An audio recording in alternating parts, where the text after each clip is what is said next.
Komisi Pemberantasan Korupsi berkali-kali dirundung kasus pelanggaran etik pucuk pimpinannya Firly Bahuri. Berkali-kali pula Firly lolos sebab Dewan Pengawas KPK menyetop pengusutan kasus-kasusnya dengan alasan kurang bukti. Kondisi ini memunculkan dugaan KPK politis.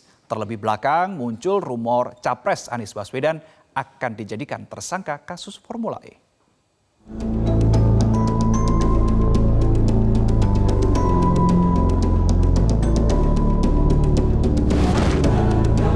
Masih ingat tahun lalu KPK mengumandangkan himne barunya? Diketahui si pencipta himne itu adalah Ardina Savitri yang tidak lain adalah istri Ketua KPK Firly Bahuri. Firly bahkan memberikan penghargaan ke istrinya. Tak pelak Firly disorot karena diduga melanggar etik konflik kepentingan. Namun problem etik ini justru menguap sesampainya di kursi Dewan Pengawas KPK. Dewas juga tidak berkutik dalam kasus etik Firly lainnya, yakni membocorkan dokumen penyelidikan perkara korupsi di Kementerian SDM. Dewas menilai tidak cukup bukti. Di sisi lain, kepolisian menemukan ada unsur pidana. Firly juga tidak dinilai melanggar oleh Dewas KPK dalam kasus pemberhentian Brigjen Endar Priantoro dari posisi Direktur Penyelidikan KPK. Soal ini, Firly diduga berkonflik dengan Endar sebab Endar menolak melanjutkan penyelidikan dugaan korupsi Formula E yang melibatkan Gubernur Anies Baswedan yang kini tengah maju dalam kontestasi pemilu sebagai capres. Ya, melihat kan ini kan seolah-olah dia seperti melindungi Firly Bahuri gitu kan. Kan akhirnya percayaan masyarakat kepada Dewas pun akhirnya sudah berkurang, semakin berkurang gitu kan.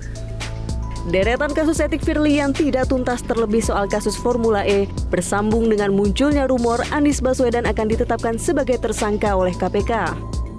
Rumor itu muncul setelah mantan Wamenkumham Denny Indrayana mengungkapkannya dalam akun sosial medianya. Denny menyebut pencalonan Anies tidak dikehendaki oleh Presiden Joko Widodo yang mendukung Ganjar dan Prabowo. Jadi kita tidak sedang menegakkan dan merespon komentar-komentar. Jadi silahkan.